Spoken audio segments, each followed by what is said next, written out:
Hey everyone, this is Carrie with healthierday.com. Today I'm going to show you some stretches you can do to try to help or heal plantar fasciitis.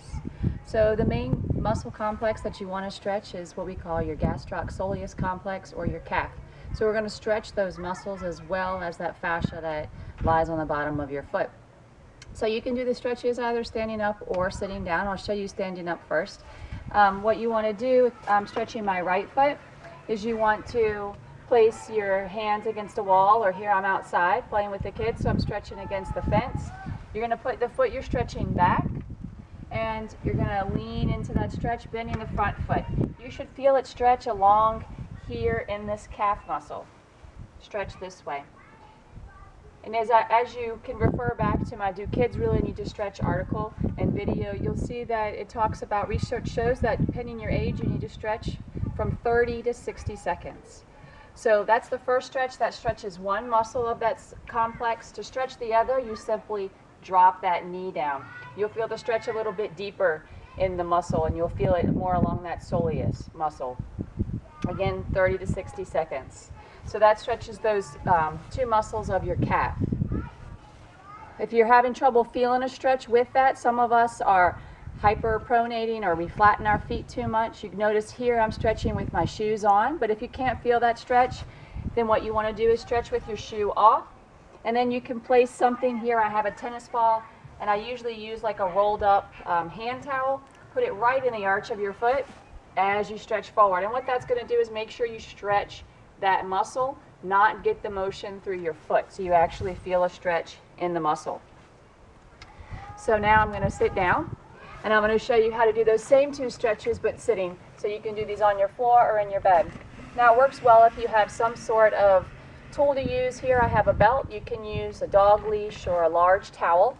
But what you're going to do is sit up nice and tall so that your hip is about 90 degrees. Loop your foot. I like to do it right at that ball of your foot, and then pull back. And what you'll do again, 30 to 60 seconds, is you'll feel the stretch in that muscle complex. Remember, when you do a stretch, you always want to go to the point you feel a comfortable discomfort feeling, where it's not pulling, but you can feel it stretching the muscle. It's not painful. It should feel like a nice, comfortable stretch.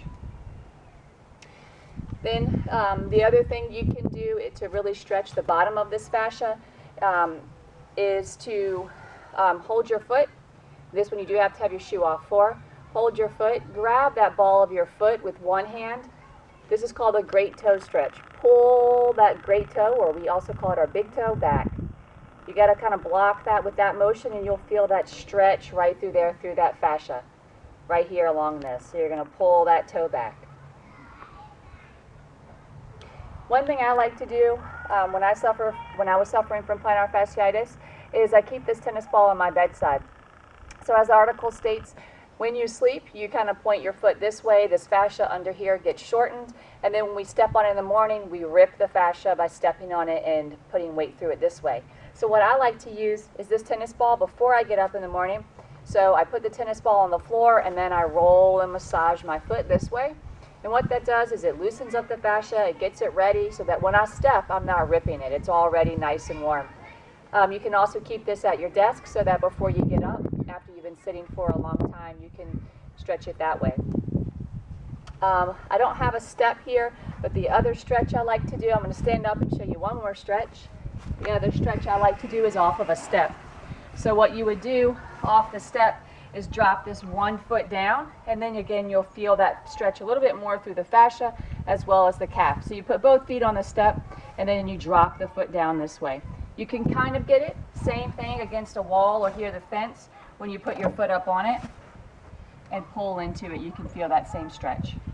So again, you want to hold those stretches for 30 to 60 seconds. You can do it on both sides, but you really want to do it on the side that bothers you. You want to try to stretch your foot, warm it up with the tennis ball or the great toe stretch before you get out of bed in the morning or after any prolonged sitting. And you want to try to do these stretches anywhere from 2 to 3 times a day. You can't stretch it too much. Remember, go to the point you feel a comfortable stretch. Slowly hold that while you breathe, and then relax. This is Carrie with healthierday.com. Please like and subscribe and leave any questions in the comments below. Thank you.